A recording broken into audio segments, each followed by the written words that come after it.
የድል ፕላዛና የቁርጥሚ ወንዝ ዳርቻ ግንባታ ተጠናቆ ለአገልግሎት ክፍት ስለሆነ በጣም ደስ ብሎናል።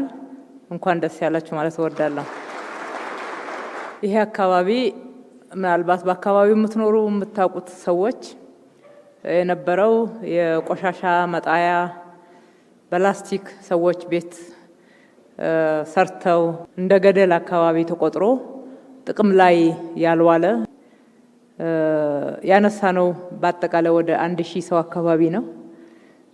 ከዚህ ከድል ፕላዛ በታች ጋር ከ1000 ውስጥ ወደ 100 ያክል የሚሆኑ የቀበሌ ቤትና መሰል ቤቶች ያላቸው ለነሱ ጣውጥተን የተሻሉ ቤቶችን ገንብተን አዲስ ቤት አስረክበን፣ ነገር ግን ከዛ በላይ የሆነው ቁጥር ይሄ ነው የሚባል ሰነድ የሌለው ነገር ግን ከተማ ውስጥ በተለያየ መንገድ ረጅም ዓመት የኖረ ማህበረሰብ ነው። የከተማችን ነዋሪዎች ስለሆኑ የሚማሩ ልጆች በስራቸው አላቸው። ከማስተናገድ ውጪ ሌላ ምንም አማራጭ ስላልነበረን ለነሱም በአራዳ ክፍለ ከተማ የነበሩትንም በማዶ በጎላ ሚካኤል በኩል በልደታ ክፍለ ከተማ ይኖሩ የነበሩትንም የመኖሪያ ቦታ አስተናግደን፣ ትናንሽ ደግሞ ወደ ዳር ላይ ንግድ ያላቸውን በየኮሪደሩ ላይ የሰራነውን ሱቆች አስተናገድንና ይህንን ስፍራ ወደ ልማት አስገባን። ስናለማው እንደምታዩት ከፕላዛው በላይ የወዳ አቢሲኒያ አሁን እንደዚህ በተንጣለለ ሁኔታ እየሰራበት ያለው ከፊት ለፊቱ ያለው ፕላዛ ሱቆች፣ ከመሬት በታች ደግሞ G-3 የመኪና ማቆሚያ ስፍራዎች አሉ። በአንድ ጊዜ ወደ 500 ተሽከርካሪዎችን ማቆም ይችላሉ። ተሽከርካሪ ማቆሚያው በከተማችን ላይ በዚህ በለውጥ ዘመን በአዲስ መንገድ ስታንዳርድ አስቀምጠን የሰራናቸው ወይ ደግሞ እየሰራናቸው ያሉ አይነቶች ናቸው። ከየትኛውም ቦታ ሆኖ የተሽከርካሪ ማቆም ወይም ደግሞ ሌሎች የኢቪ ቻርጂንግ አገልግሎት የሚፈልጉ ሰዎች በሞባይል መተግበሪያቸው ላይ መረጃ ማግኘት የሚችሉበት የፋየር ፋይቲንግ የሲሲቲቪ ካሜራ አጠቃላይ ሁሉንም ቴክኖሎጂ አሟልተን እጅግ ጽድት ያለ መጸዳጃ ቦታዎች ያሉት መኪናቸውን ያቆሙ ሰዎች በቀላሉ የማቆሚያ ስፍራ ማግኘት ብቻ ሳይሆን የበለጠ ደህንነት እንዲሰማቸው ለንብረታቸው ማሳደር የሚችሉበት ስፍራ እንዲሆን ተደርጎ ተገንብቷል። ቦታው ደግሞ ለመርካቶ ለተክለ ሃይማኖት ያለውን ቅርበት ማሰብ ይቻላል። እዚህ ተሽከርካሪ አቁሞ ቢዝነስ ማካሄድ ይቻላል። መርካቶ ላይ እዛ ሄዶ ነግዶ መምጣት ይቻላል። በጣም ስትራቴጂክ ስፍራ ነው። አካባቢው ወደ 7 ሄክታር የሚሆን መሬት ወደ አረንጓዴ ልማትና ለህዝቡ የጋራ መገልገያ እንዲሆን ተደርጎ ተገንብቷል። የስፖርት ሜዳ አለው፣ የህፃናት መጫወቻ አለው፣ በርካታ አነስተኛ አምፊ ቲያትሮች ወጣቱ ወጣ ብሎ ዘና የሚልበት፣ አዛውንቱ አረፍ የሚልበት፣ የወንዝ ዳርቻውም ከ2.2 ኪሎ ሜትር በላይ ተገንብቷል። ወደ ማዶ ወደ ጥቁር አንበሳ የሚሻገረውም መንገድ ኮኔክቲቪቲው ጥሩ ተደርጎ ተሰርቷል። ድልድይም ተሰርቶለታል ማለት ነው። ስናየው ከሌሎች ኮሪዶሮቻችን አንፃር ጠበብ ያለ ስፍራ ይመስላል። ነገር ግን የያዘው ልማት በጣም ሰፊ ነው። ከዚህ ከዮዳ አቢሲኒያ በተጨማሪ ወደ ታች ወረድ ካልን 2 ትልልቅ ካፍቴሪያዎችን እናገኛለን። በተለይ የኢትዮጵያ ወርቅ የሆነውን ውጪ ምንዛሬ የሚያገኘውን ቡናችንን የምናስተዋውቅባቸው ትልቅ የቡና ማስታወቂያና መሸጫ ስፍራም ዋና መንገድ ላይ ቅርብ በሆነ መንገድ ተሰርተዋል። እንግዲህ በአጠቃላይ ኢኮኖሚያዊ ፋይዳው ትልቅ ነው ማለት ነው። እዚህ አካባቢ ቅርሶቻችን የሚገኙበት በርካታ የኢትዮጵያ የመጀመሪያ ተብለው የሚጠሩ ለቱሪስቶች ለጎብኚዎች ክፍት ያደረግናቸው ያደስናቸው መሰረተ ልማቶች የሚገኙት ሐውልቶቻችን የሚገኙበት ከሁሉ በላይ የሁላችንም የጋራ የድል ሐውልት የሆነው የአድዋ ድል መታሰቢያ የሚገኝበት ስፍራ ነውና ቸርችል ሮድ በጣም ታሪካዊ ነው። እንደምታውቁት እነኚህን ሁሉ ባገናዘበ መንገድ የተገነባ ነው።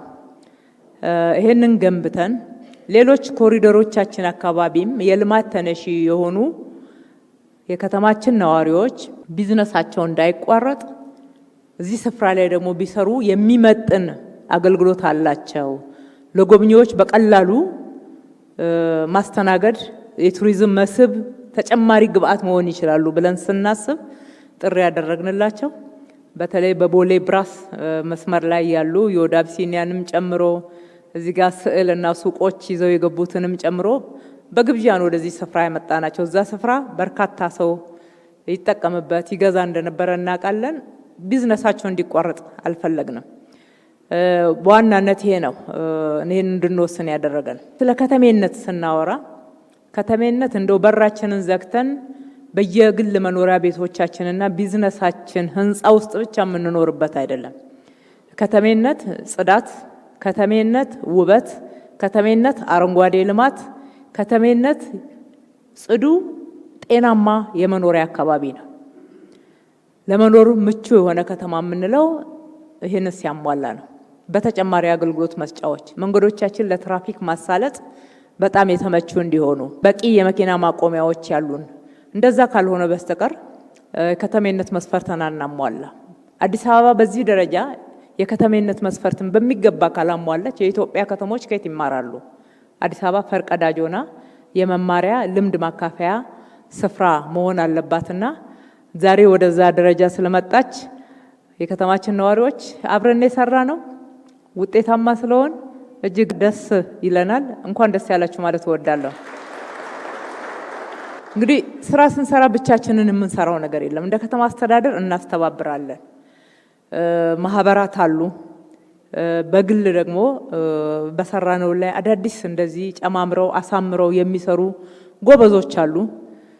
ይሄንንም ስፍራ እንዲህ ስናለማ በዋናነት ጀማሪ አርኪቴክቶችና የሲቪል ኢንጂነሮች ተደራጅተው የቅድም የምላችሁን 7 ሄክታር መሬት በሚገባው ውብ አድርገው አስጊጠው ሰርተውታል። የወንዝ ዳርቻውንም ጭምር ለአንድ ኮንትራክተር አልሰጠንም። እነኚህ ወጣት ልጆች ናቸው የሰሩት። እናመሰግናቸዋለን። ይህንን ደግሞ በአልሚነቱ በጣም የታወቀ ጎበዝ ታታሪ ኮንትራክተር ቲኤንቲ ኮንስትራክሽን አቶ ተስፋዬ በጣም አስቸጋሪ ስሎፕ የነበረው እንደ ገደል የሚቆጠር የነበረ ስፍራ ነው። በጣም ብቃትን ባሳየበት ውጤታማ የሆነና ጽድት ያለ ደረጃውን የጠበቀ ስራ ሰርቶ አስረክቦናል። ቲኤንቲ ኮንስትራክሽን በጣም እናመሰግናለን። ይህንን ስራ በማስተባበር በኩል የዲዛይንና ግንባታ ቢሮአችን አመራሮችን፣ ሰራተኞችን ኢንጂነር አያልነሽን በጣም እናመሰግናለን። አረንጓዴ ስፍራውን ዲዛይን አድርጎ አስውቦ በማሰራት በኩል የአረንጓዴና ውበት ቢሮአችን እናቶ ግርማ ሰይፉ በጣም እናመሰግናለን።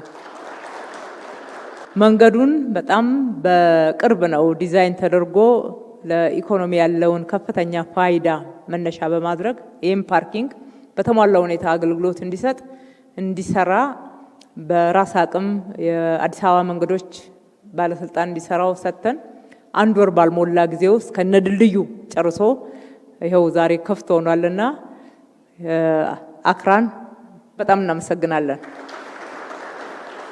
ከሁሉ በላይ ከተማችን ላይ እጅግ በጣም የሚያሳቅቀን ሲያሳፍረንም የነበረ ወደ ወንዞች የሚለቀቅ ፍሳሽ ነው። አሁንም ገና ያልተሻገር ነው። በጣም እየታገልነው እየሰራንበት ያለ ነው። የአዲስ አበባ ውሃና ፍሳሽ በዚህ በኩል ዲዛይን ከማድረግና ስራው የሚሰራበትን ስታንዳርድ ሴት አድርጎ ሊሰራ በማድረግ ላደረገው አስተዋጽኦ በጣም እናመሰግናለን። እነኚህን ሁሉ ስራ በአማካሪነት የተሳተፈው የኢትዮጵያ ኮንስትራክሽን ኢንጂነሪንግ ድርጅትን ኢኢሲን በጣም እናመሰግናለን። ያስተባበራችሁ የተሳተፋችሁ አመራሮቻችን፣ ሰራተኞቻችን ከጉልበት ሰራተኛ ጀምረን በጣም እናከብራችኋለን፣ በጣም እናመሰግናለን። በዚህ ፍጥነት ያለ እናንተ ጥረትና ግረት እንዲህ አይነት ውጤት ማየት አንችልም ነበርና ለሁላችሁም ያለንን ክብር መግለጽ እወዳለሁ። የወደ አቢሲኒያ ብዙ ቫልዩ ነው ይዞ የመጣው። እንደምታዩት በጣም ነው የሚያምረው ቤቱ። ብዙ ጊዜ አድዋ የሚመጡ እንግዶቻችንን ሌላ ሩቅ ቦታ ይዘን ሄደን ለማስተናገድ ጥረት እናደርግ ነበርና አሁን በራሳቸው የሚመጡ ቱሪስቶች ብቻ ሳይሆን ሁሉ ጊዜ የሚመጡ እንግዶቻችን እዚህ ይጎበኛችኋል። ለዛ የሚበቃ የሚመጥን አድርጋችሁ እንዲህ ስላሳመራችሁት በጣም እናመሰግናለን። ሁል ጊዜ አዲስ አበባ ቢዝነስ እንዲስካሬጅ አያደርግም። ቢዝነስ የበለጠ እንዲበረታታ የበለጠ እንዲሰሩ ሰፊ የስራ እድል እንዲፈጠር እጅ ለእጅ ተያይዘን ኢትዮጵያን እንድናበለጽግ ነውና ፍላጎታችን ጥረታችንም ይሄንን ነው የሚያሳየው። አብረን መስራታችንን እንቀጥል። ፈጣሪ ኢትዮጵያና ሕዝቦቿን ይባርክ። አመሰግናለሁ።